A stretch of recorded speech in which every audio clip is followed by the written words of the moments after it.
Winnipeg. New this month on CBC Gem. Do you know if there's another bar around here somewhere? It's downtown. There's bars everywhere. Oh yeah, I'm not from here, so... Two strangers have a chance encounter. I just can't go home right now. My best friend's having her weekly sexathon on my couch. I guess you could grab a drink. Sure. And make an unexpected life-changing connection. Guys don't like me. Of course they do. No, I'm not the girl who gets picked up at the bar. Meet someone somewhere else then. But I don't. It never happens for me. Stay the night. Watch free on CBC Gem. You know the feeling of finding a really good podcast? Or the feeling of someone always being there, like your favorite radio show. Stream CBC Podcasts, CBC Music, and CBC Radio anytime, anywhere.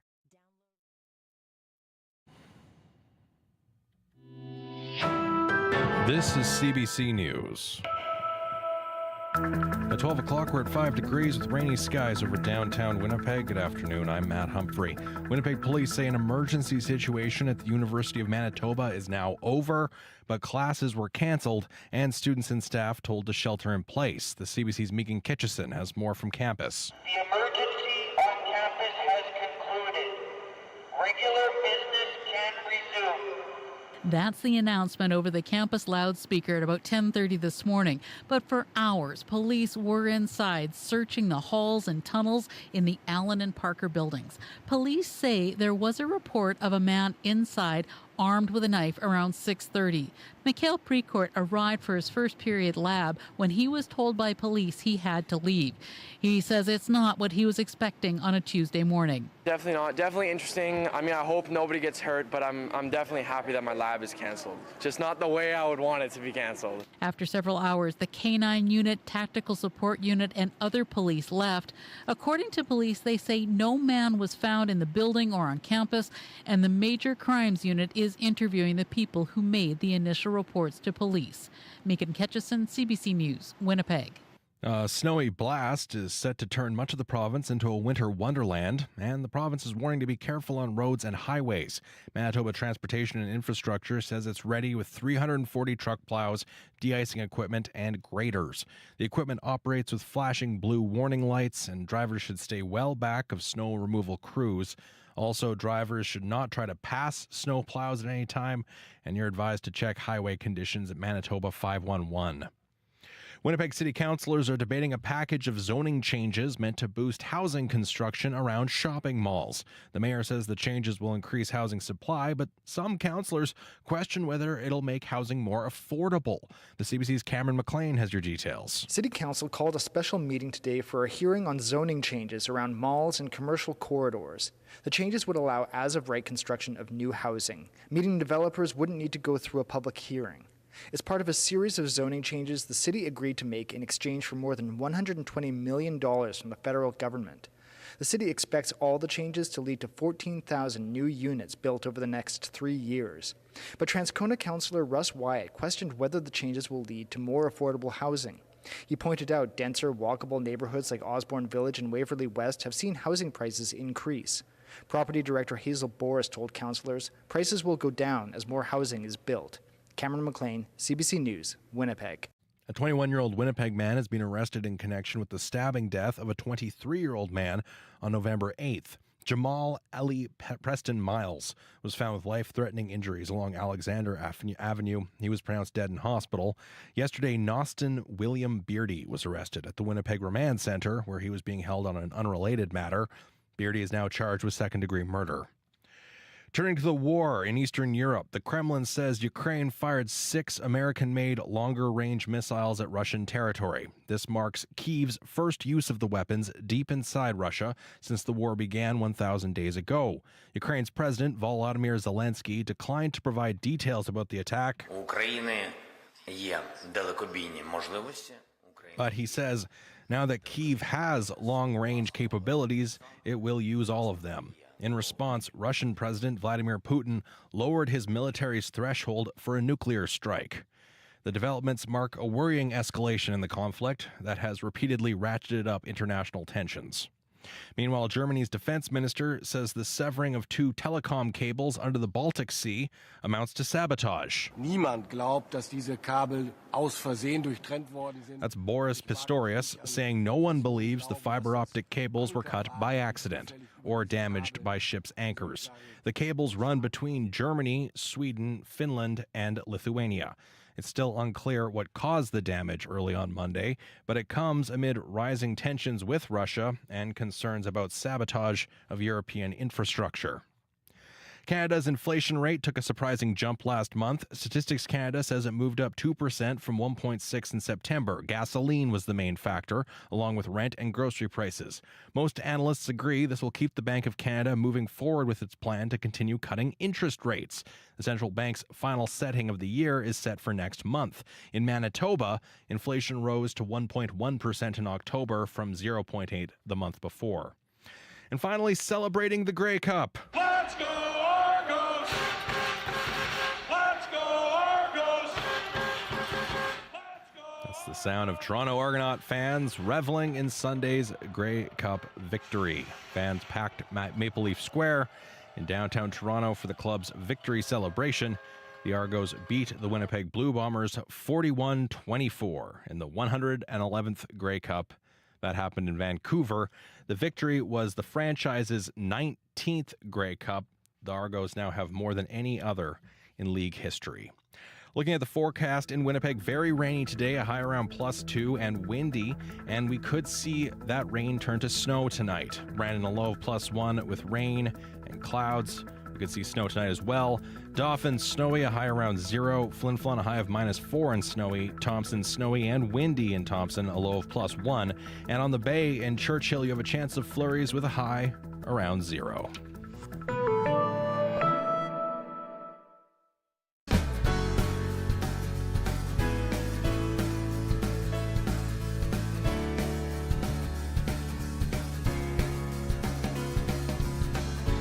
Good afternoon, Manitoba. You're listening to Radio Noon here on CBC Radio 1, 89.3 FM, 990 AM, and everywhere on the CBC Manitoba YouTube page. I'm Corey Funk. Good to be with you on this sleety, snowy, rainy, windy, blowy kind of day. We've got a lot of weather coming at us all across the province over the next 24, 48 hours or so. We're going to be breaking down all the details of what you can expect over that time with Riley Latechuk, who's here in studio. He's going to be joining us in the next few minutes. Also, this hour on the show, we're talking women's entrepreneurship. Since it's Women's Entrepreneurship Day, we're going to hear lots of stories about women overcoming challenges in our province to make their business thrive. We're going to open up the phone lines after 12:30. Plus, we're going to talk about the recent incident at the U of M this morning. Well, as you've been hearing in the news, police say the situation is now resolved, but students and staff at the University of Manitoba had a scary start to their morning. Police issued a dangerous person alert for a man on the University of Manitoba campus armed with a large knife, and you may have seen the emergency alert on your phone this morning. Classes were canceled, and some students had to take up shelter in their classrooms. And while police say the situation at U of M has been resolved, we do not have details of exactly what that means. Mikhail Precourt is a student at the University of Manitoba, and he spoke to CBC reporter Megan Ketchison. I got here this morning and basically I was coming from my lab and I saw the police tape. I'm like, oh, what's going on? So I walked around here and I saw that everybody was standing outside the doors. So I went back to ask the police guy what was going on, and he said that there was a guy in the Allen building. And my lab's in the Parker building, which is kind of connected. So I guess my lab is canceled. You were inside the building. You said there was police tape up? Yeah, they taped up pretty much from that entrance. They taped it up pretty much right there, and then also in the tunnels, and I think they taped it up here too. And so what do you think? If this is not your normal Tuesday at U of M? Definitely not. Definitely interesting. I mean, I hope nobody gets hurt, but I'm definitely happy that my lab is canceled. Just not the way I would want it to be canceled, obviously. Okay. And so how long do you think you'll be standing out here? Not much longer. I'm probably just gonna go home. So, yeah. You have had anything like this before with people armed or knives? No, in high school there was a day where somebody did a threat, but nothing crazy. That's Mikhail Precourt. He's a student at the University of Manitoba. Winnipeg police will speak to reporters about what happened later this afternoon. Breaking news happens anywhere, anytime. Police have warned the protesters repeatedly, get back. CBC News brings the story to you as it happens. Hundreds of wildfires are burning. Be the first to know what's going on and what that means for you and for Canadians. This situation has changed very quickly. Helping make sense of the world when it matters most. Stay in the know. CBC News. 12:09 right now here on Radio Noon. And coming up in just a few minutes here on the show, we're going to hear how a woman near Steinbach, Manitoba, manages a thriving hospitality business despite a debilitating illness. And it's part of a conversation we're having today on Women's Entrepreneurship Day. Coming up after 12:35, we're actually going to be opening up the phone lines to hear from you about your stories. We want to hear from women about their stories of opening a business, the challenges, and the rewards. So we're going to open the phone lines, and I hope you call in and share with us. We're going to have someone from WeMB join us to talk about the resources available for women who are hoping to help their businesses thrive here in Manitoba. Stay tuned for that.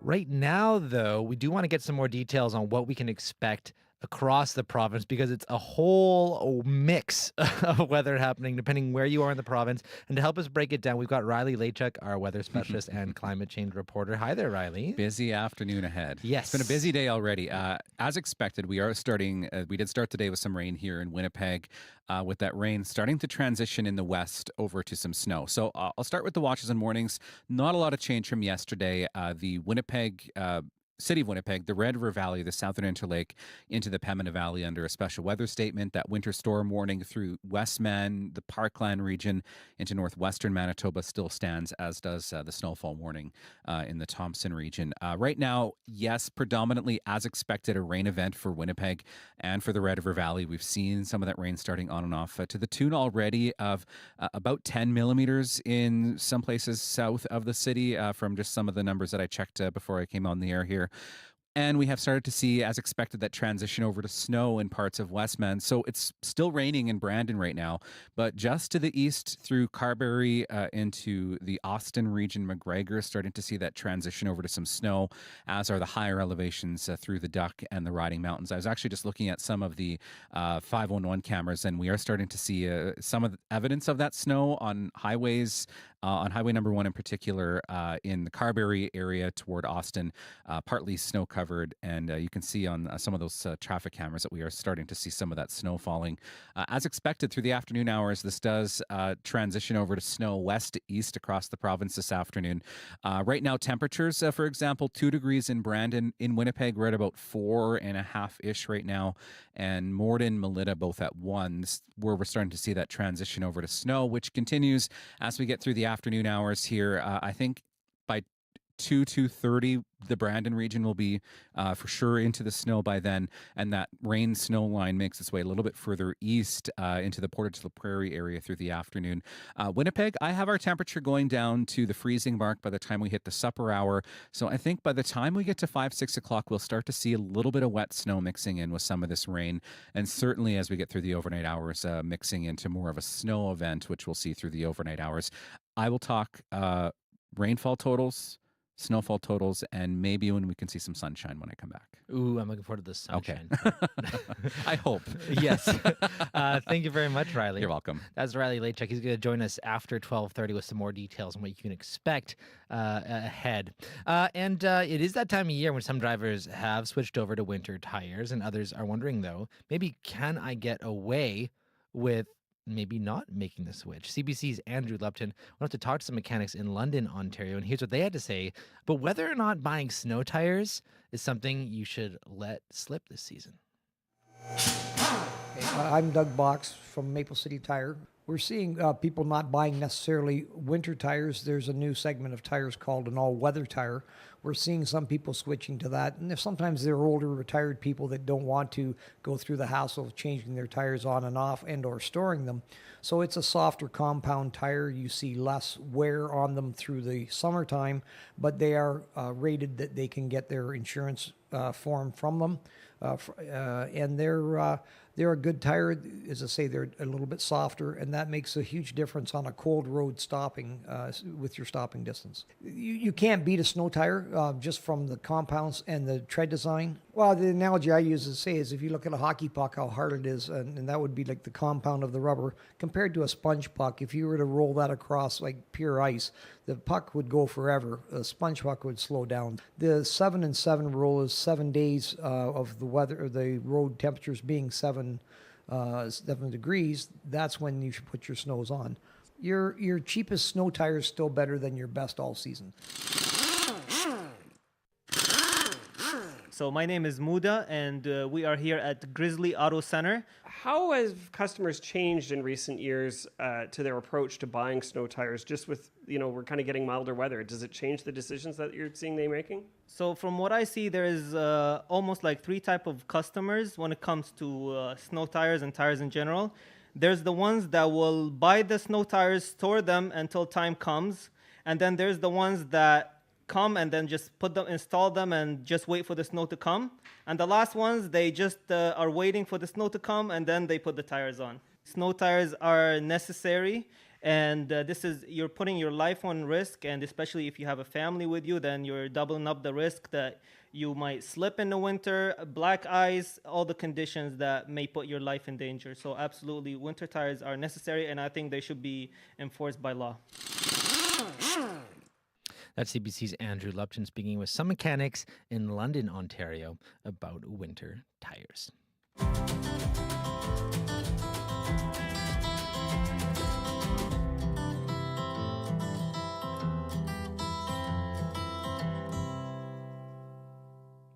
Well, starting a new business is never easy. And since today is Women Entrepreneurship Day, we're celebrating stories of women in our province who've overcome big obstacles to keep their business going. Lisa Spring is the owner of Painted Turtle Lake Retreat. It's a popular getaway in Giroux, northwest of Steinbach. And shortly after she opened, she was hit with a challenge that not only threatened her business, but also her life. And she's here to share her story. Good afternoon.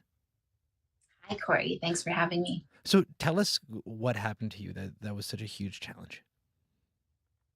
Yeah, so I got a regular cold in the fall of 2019, and within 6 weeks, I had developed the onset of a severe neuroimmune condition called MECFS for short.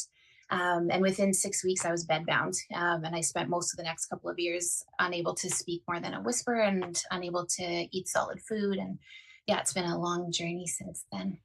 And all the while you were running a business. Yes. Yes. Yeah. But what was that like? Yeah. It was chaos. I'm really grateful that we had already a year in the business. So I started a vacation rental in partnership with my parents on our family property. And we had already run it for a year. So we had our systems really well developed, and that really brought us through that really chaotic time at the beginning until we could solidify our team a little more and get to smooth sailing. So yeah, it was, our kids were teenagers at the time. They pitched in and did a lot of the stuff that I used to do. And we hired a cleaner.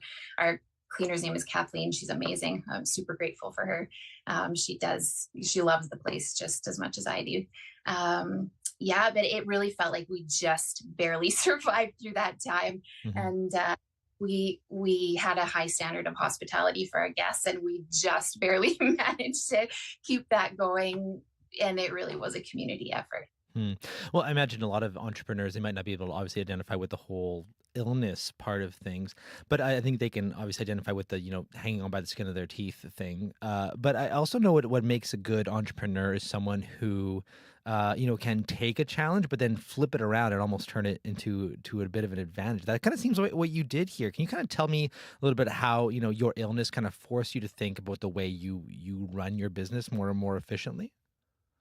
Yeah. Oh, I love that. It's so true.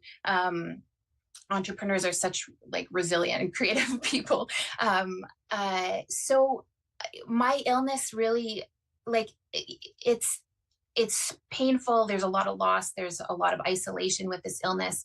But it also forced me to make peace with my body, to make peace with all the symptoms I was experiencing, and to make peace with my purpose in the world in a way that I don't think I ever would have if I wasn't experiencing this illness. And I'm really grateful for that. It gave me a different sense of appreciation for our need for rest, for our need for rejuvenation. It's not an extra that we tack onto our life.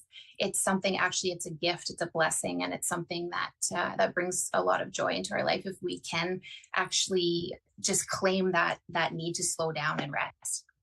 I also know the pandemic was really hard on a lot of hospitality businesses, but in a way you also turned, because you were immunocompromised. So that was really stressful for you, but it also kind of forced you to keep things extra clean, which I think gave your business a bit of advantage too, didn't it? Yeah, we were extremely conscious of health precautions, both for our guests and also for myself, because we were in quarantine at that time. We spent, the first year and a half completely isolated. And we're lucky enough to have a space that has a separate entrance. We don't share any inside spaces with our guests. And so that helped a lot, but also we took the opportunity and made sure that our team was trained in all of the, health procedures. And we were trained with Manitoba Tourism Education Center with their Clean It Right program. And I think just that we put that extra care into it helps people feel like they can trust us and come stay with us even during an upheaval. Yeah. And you said, in the early days, you could barely even talk. Clearly, you can talk fine now. How are you doing? How are you and your business doing now? Yeah, I'm doing quite a bit better. You'll see, we're on Zoom. You'll see my neck is red now. That's just my immune system going, being dysregulated. That's normal. This year, I've experienced some recovery. I've had some weeks of recovery where I'm able to be up and experimenting with yard work or gardening and stuff like that, which has been really fun. It's inconsistent at this point, but the last couple of weeks I've been on an upswing as well. So I'm really enjoying it. And I'm learning to live in that middle zone between not being afraid of having symptoms, but also not being afraid to push myself and use my therapies that work in order to really just train my body to get better. So yeah, that's me.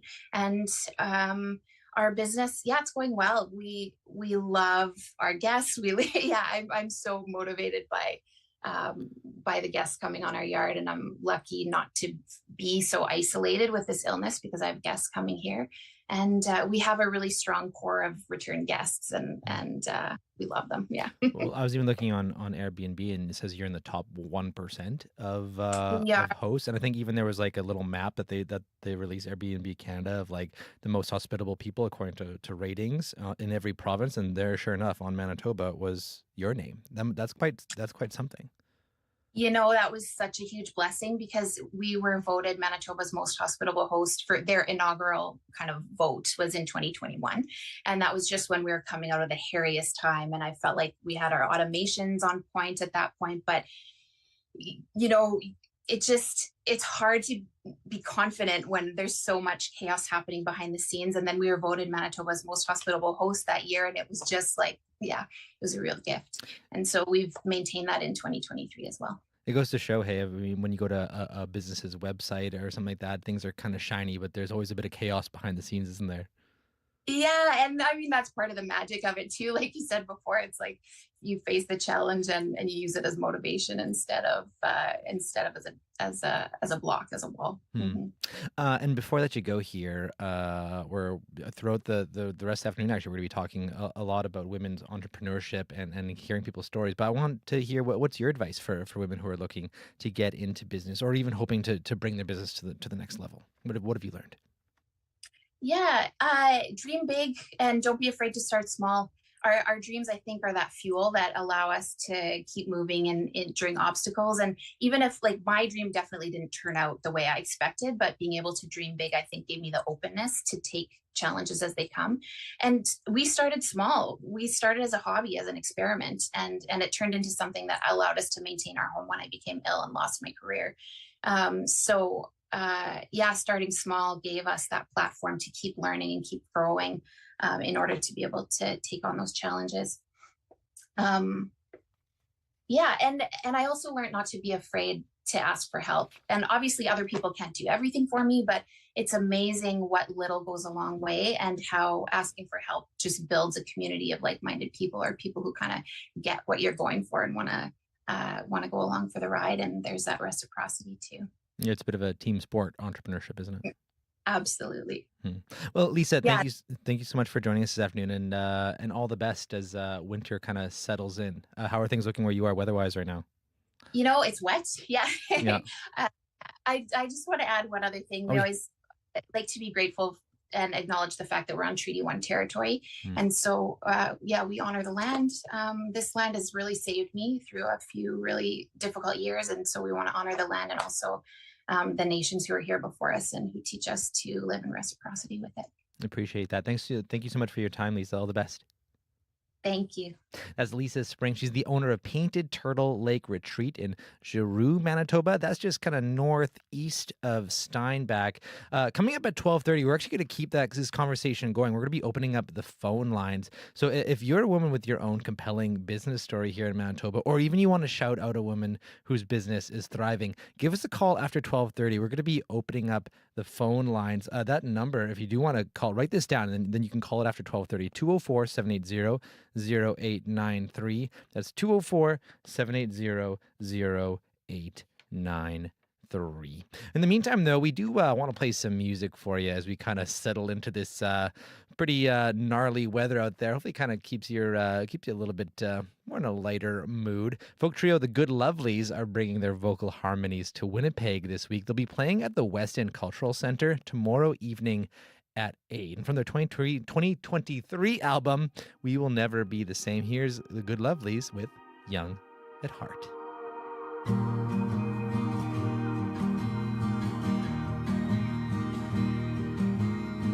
Heard it on the radio.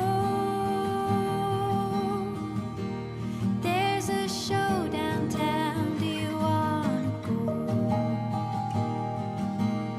Stay out late and forget the news. Darling, let's get on our dancing shoes.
That's the Good Lovelies with Young at Heart. You can catch them at the West End Cultural Center tomorrow at 8 p.m. Well, the weather is starting to settle in across western Manitoba, and I am looking at Manitoba 511, which is the highways map right now, and conditions are beginning to slowly but surely deteriorate, particularly southwestern Manitoba around Pilot Mound, Manitou.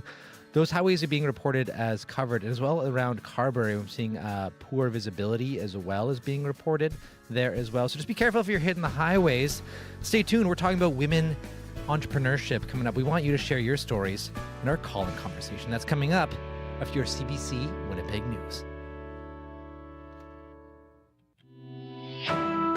This is CBC News. At 12:30, we're at 5 degrees with rainy skies over downtown Winnipeg. Good afternoon, I'm Matt Humphrey. In the next hour, we'll learn more from police about the shutdown of part of the University of Manitoba this morning. Around 6:30, police got a report of a man with a knife inside the Allen building in the Fort Garry campus. Police closed that building, along with the Parker building and the tunnels between them. Student Mikhail Precourt was coming from his lab around before 8 this morning. When I saw the police tape, I'm like, oh, what's going on? So I walked around here and I saw that everybody was like standing outside the doors. So I went back to ask the police guy what was going on, and he said that there was a guy in the Allen building. And my lab's in the Parker building, which is kind of connected, so I guess my lab is canceled. After a number of emergency alerts, the school said classes were canceled. Police left a few hours later, saying no suspect was found on campus. Authorities are interviewing the person who had made the reports initially.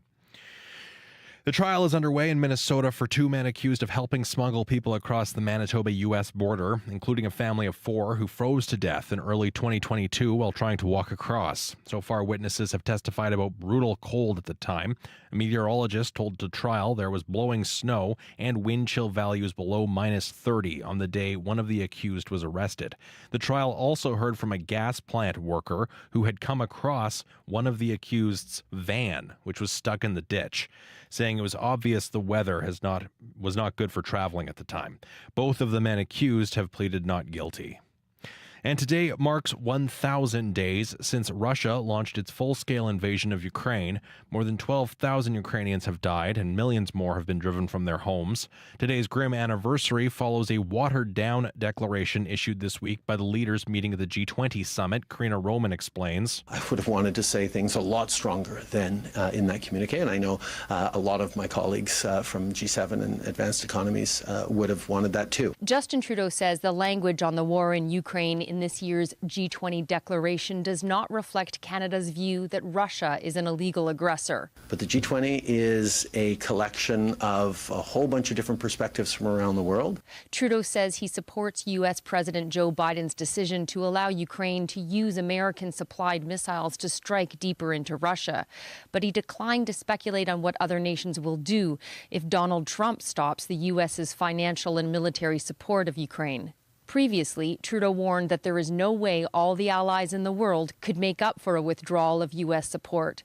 Today, saying he and other leaders are focused on what can be done now and in the short term to make a difference. Karina Roman, CBC News, Rio de Janeiro, Brazil. Meanwhile, the Kremlin has claimed Ukraine launched 6 American-made long-range missiles today into the Bryansk region of Russia, and this comes just days after Washington cleared Ukraine to fire U.S.-supplied weapons deep inside Russia. For more news, head to our website, cbc.ca/Manitoba. Thank you very much, Matt. Back soon. That is Matt Humphreys at our CBC News Desk. I'm Corey Funk. You're listening to Radio Noon here on CBC Radio 1.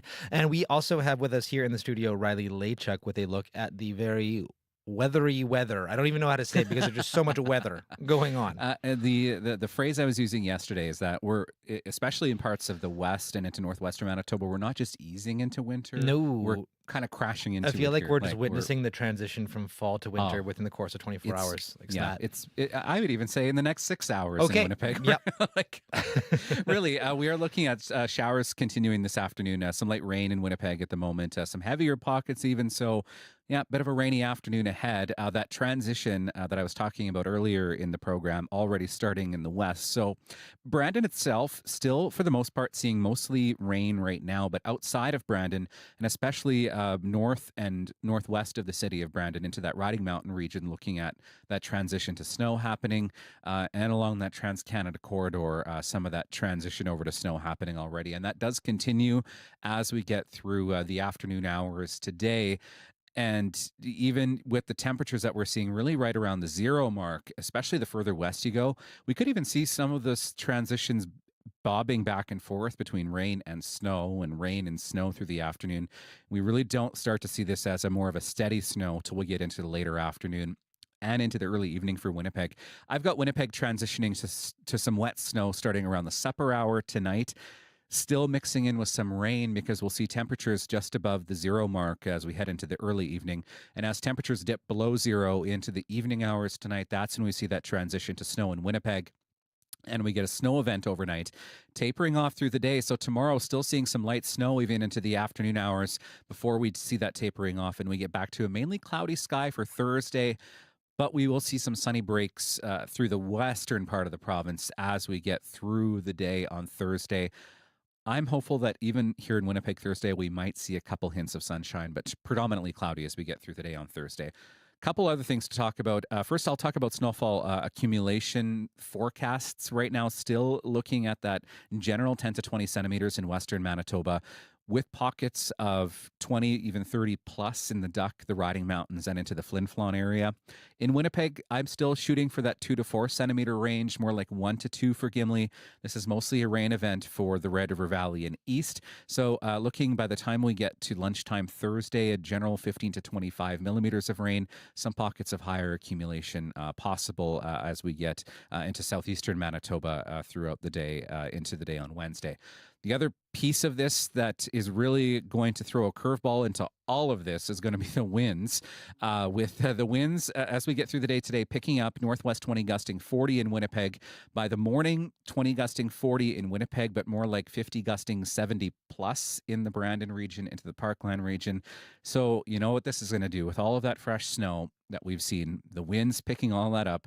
This is going to create some very treacherous driving conditions, especially on that Trans-Canada corridor, the Yellowhead corridor, west of the city of Winnipeg into the Parkland region. Those winds continue to stay strong through Wednesday, 20 gusting 40, 30 gusting 50. We don't see that really dying off till we get into the day on Thursday, when we'll still see some gusty winds. So I've got Winnipeg falling to about the freezing mark by supper tonight, high of 1 degree tomorrow, 0 on Thursday with a bit of wind still hanging around. And then I think we've got a shot at some sunshine for late Friday into Saturday, Corey. Oh, thank Temperatures you. -4 and -2 into the weekend. And for good measure, we'll mix in a bit of light snow on Sunday again. Oh, why not? So Oh, well, thank you the very seasons much. are changing. Yes, they are. They are. I can already picture my 2-year-old who hates the wind. And Oh. whenever I take him out, it's windy. He just froze up his brow and frowns and goes, "No wind." It's gonna be that. It's gonna be no." with that cold northwesterly wind. Okay, I'm sorry to say. Oh, shoot. It's okay. We'll make it through. Okay, thank you very much, Riley. You're welcome. That is Riley Laychuk, our CBC weather specialist and climate change reporter. Well, 12:37 right now here on Radio Noon, and here's an interesting statistic for you. Just under 20% of Canadian small and medium-sized businesses are owned by women. That's according to Statistics Canada. And the federal government says studies show that by advancing gender equality and women's participation in the economy, Canada could add up to, get this, $150 billion in GDP. And since today is Women's Entrepreneurship Day, we're opening up the phone lines to hear from the women in our province who are in business. Tell us about the challenges you faced running a business and how you've overcome them. We'd love to hear your stories. Every business has one, we know that. You can also shout out a local woman-owned business. If you just want to just give a good old-fashioned shout-out, we'd love to hear from you. You can call us now, 204-780-0893. Our director, Dylan, is standing by. That's 204-780-0893. Also, you can text us, 204-788-7355. That's 204-788-7355. We're joined now by Alana Keefe, who is Managing Director and Privacy Officer with WeMB, which helps women in our province start, grow, and sell their businesses. Good afternoon, Alana. Good afternoon, Corey. Thanks for having me. Well, thanks for joining us. Now, I know you've been with WeMB for a while, but leading up to then, you have also had your own long, winding entrepreneurship story. Can you tell us a little bit about that? Oh, sure. I started my first business when I was in my late teens. I had a business called TNT, Twice New Trading Company, and I would go to garage sales and flea markets picking up interesting finds, and then I would reimagine them and remake them, repurpose them, and sell them over again.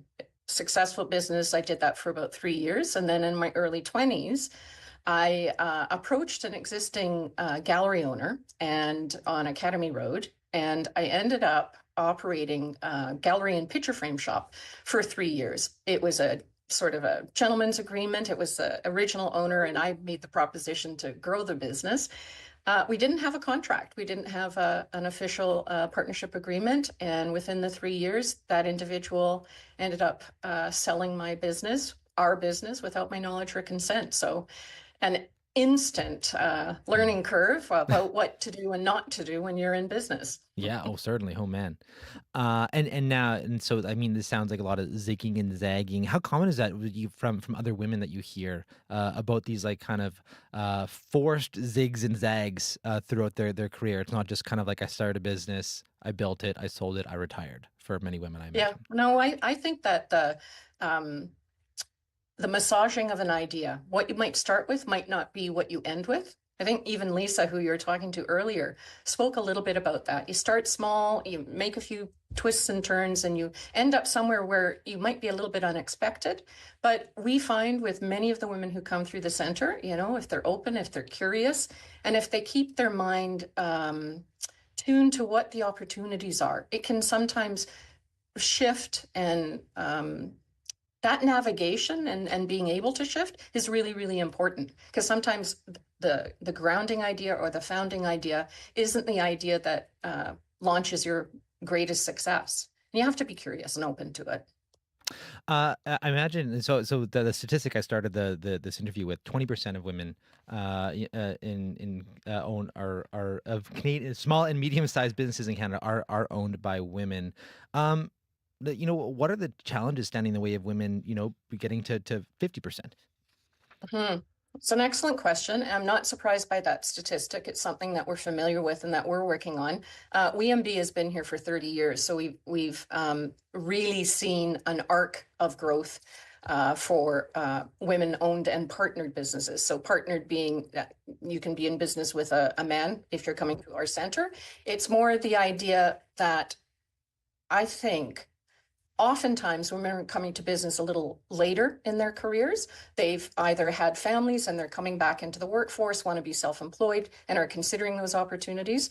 Or sometimes the challenge is if they're not the primary breadwinner in the family and they're trying to access some resources outside of their own personal savings and using their own credit cards to do something, it's hard. It's hard for women to get financing easily and timely in order to grow and scale their businesses. Are there stigmas standing in the way of some women getting into business? Like, are there still, prejudices towards female business owners as well? I'm going to say yes. I'm going to say yes. I think there's even self-imposed biases and obstacles. We have an incredibly diverse and resource-rich province for women who are considering to go into business, but sometimes our own lack of confidence stands in the way. I think I hear it time and again where women who we're serving don't see themselves as entrepreneurs, even though they are, even if they're leading a business and they have a team of people supporting them. So, we're there to help support and to build that confidence and give them the encouragement and the tools and tips and resources to really leverage what it is that they're trying to do. We've got Lisa on the line. Hello there, Lisa. Hi, Corey. How are you this afternoon? Good. I understand you own a business just north of Gimli. So tell me a little bit about your business and then the story behind it. Sure, I'd be happy to. My name is Lisa Shaw. I'm with my wife, Kimberly Arnold. We own Cal's Vacation Rentals. We own 2 properties, and we manage 4 other ones in Spruce Sands and the Gimli area, and we're very, very grateful. How is there any kind of what are the biggest challenges? I'm always so curious what the biggest challenges are that stood between you and where you are now when you first started. Was this always a dream of yours, or how did your business come to be? Oh, Oh, hard no. I always remind my lovely wife that I was really retired before I met her, and she's a true entrepreneur. I'm an entrepreneur too, but she has a vision. She can build, and she's Martha Stewart. So when we bought our first vacation rental in September of 2020, it took us 4 months to renovate it. Kim was still working in the city, and I was on site. And trust me, I was not handy, but I'm handy now. And it was an amazing 4 months to work with contractors and learn stuff. And then we opened up in February of 2021 through COVID.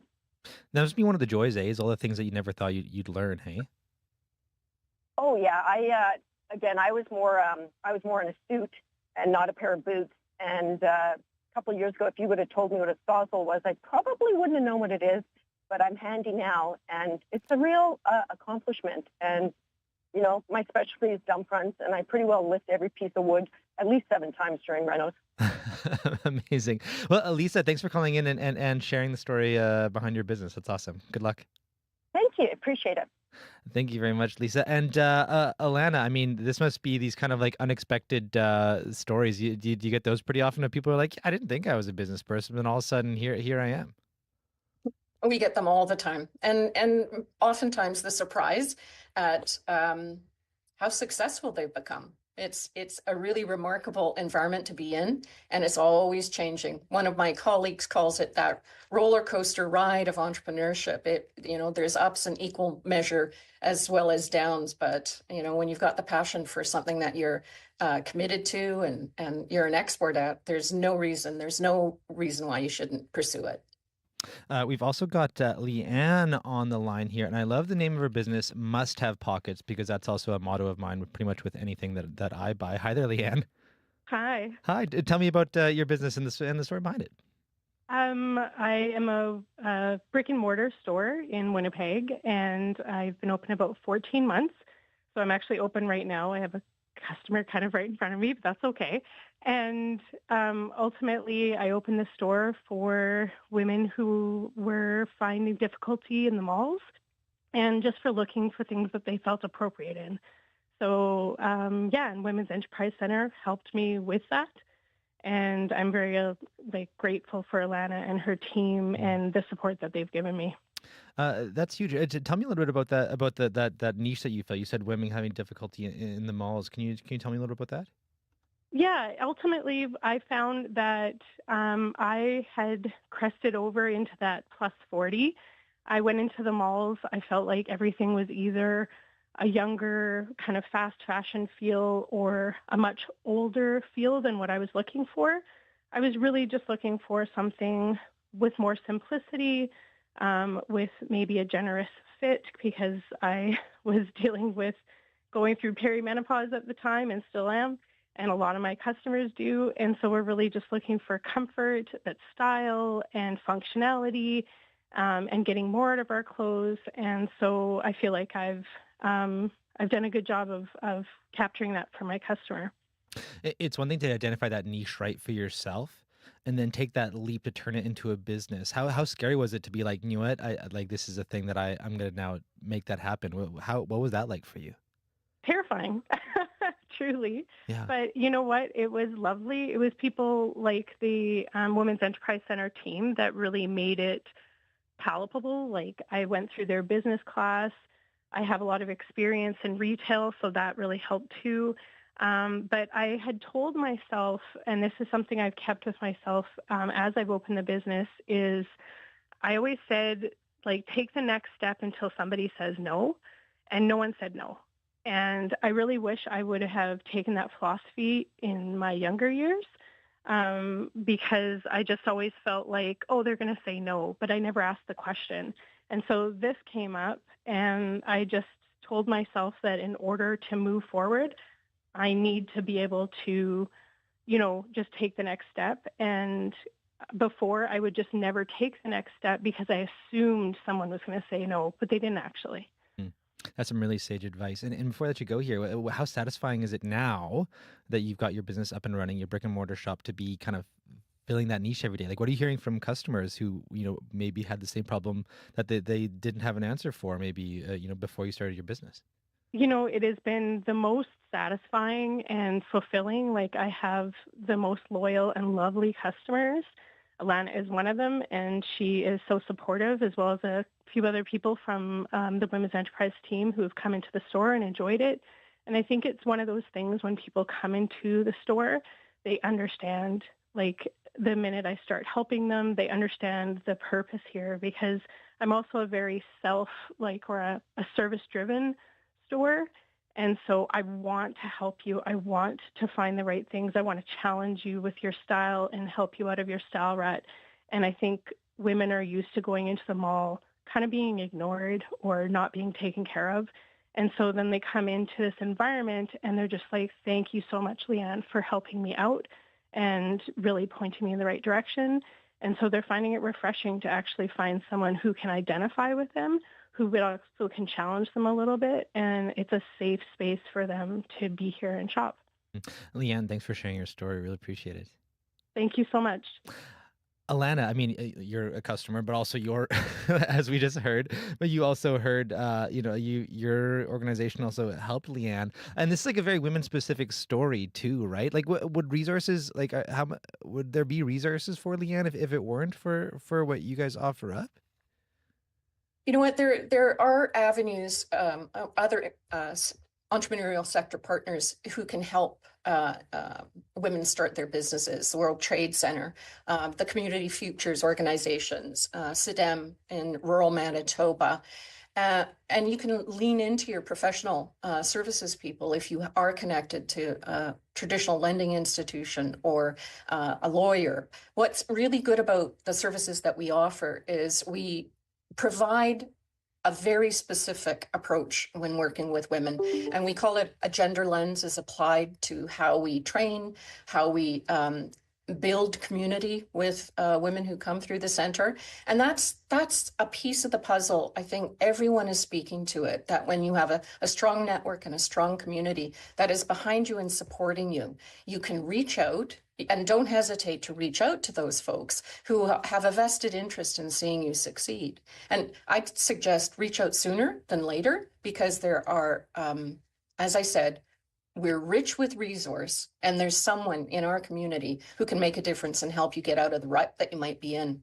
The other piece I want to just comment on, Leanne, and she didn't really talk too much about it. She's a very experienced individual in the industry that she currently is a business owner in. So she came very well prepared. She did her research, and then she did a little more, and then she did a little more. So she was prepared when she opened her doors. And this is a good transition, because I know we have Geraldine on the line, who I know wants to touch on the importance of community and connection when it comes to getting your business going. Hi there, Geraldine. Hi, Corey. Hi. What's your story? My story. Well, I'm a coach, and so I'm a solopreneur. I do some other things on the side as well, some facilitation and that sort of thing. But as a coach, my clients are entrepreneurial and professional women primarily. And for myself, in my business, but also in the business of the women that I speak to, we wear so many hats. And there is this deeply ingrained belief that isn't true, that we have to do it all ourselves. And sometimes it takes a lot of courage to come forward, push away from our own desk first, and get some input from other people in our community. And I think it's so important to find your community of practice, to get out, whether you're attending events at WMB or other women's business organizations, to connect with people and start talking to people and build relationship. No one's going to understand your business more than another woman in business. And that piece is really important. I imagine there must be this stereotype for a lot of people who maybe are new to business, of this sort of self-made, or this person who bootstrapped their way up. Oh my God! Yeah, I bet you have thoughts on that. Is that a bit of like a false? Well, idol? when you're sitting at your desk in front of your computer for the 8th hour of the day, and you haven't progressed anywhere, and you feel worse than you did when you got up in the morning, and it's only your brain at the table and your energy and your resources, it's really hard to get out of the rut. And it's important to have conversations and to receive input and to give input and to share and to support each other. Yeah, no, you're not going to do this alone. It's not going to happen. No way. Geraldine, thanks so much. Really appreciate you calling in. Thanks, Corey. Alana, sounds like Geraldine's been somewhat involved as well in WeMB. I imagine a lot of women entrepreneurs in the province has. But I'm also curious, just in terms of looking kind of in the our provincial lands as well, what do you think needs to change here in Manitoba in particular to get more women into business? I think overall, it's to have that attitude of curiosity. All entrepreneurs have to be nimble, but we also have to be open to the possibility of what might happen if we take those chances, if we take the risk, if we actually explore what our potential is and open a business and see what we can do. So I've said it before, but I think the idea is we have to be prepared to support local entrepreneurs. We should be champions to them, especially to our women entrepreneurs who are in business and working every day to succeed. So buy local, buy often, and tell your friends. Just keep that circle going. And before I let you go, in terms of resources that are available, people are like, "Ooh, I'm curious what you guys offer. How do you guys specifically help women entrepreneurs?" We've got 3-4 core services that we offer. We do business training and development. So we've got Welcome to Business and a business plan workshop training program. We do specialty programs. We've got something called Strength and Community that is currently running nationally. We've got a lending arm to the business, so we can lend up to $150,000 and anything less. We work with partners in the province. So if you're working with one of the community futures or anyone else out there in the rural Manitoba region, that we can help and stand alongside you and your partner who's working with you. And we do networking events, business breakfasts. We've got one coming up in December 3rd, and we have a new event called Tap Into WeMB that will be hosted at Taylor McCaffrey December 17th, if I'm not mistaken. So we're there, and we're only a phone call away. Our advising is free, so we do business advising for entrepreneurs at any stage of their entrepreneurial journey. And put your hand up, put it up sooner than later, and find the resources, tools, and supports that you need. We're here for you. Well, Alana, thanks so much for joining us this afternoon, and all the best. Thank you, Corey. It's been a pleasure. Happy Women's Entrepreneurship Day. Yes, happy Women's Entrepreneurship Day. And thank you to everyone who called in. That was lovely. That is Alana Keefe. She's Managing Director and Privacy Officer with WeMB. Manitoba's the kind of place that draws you in.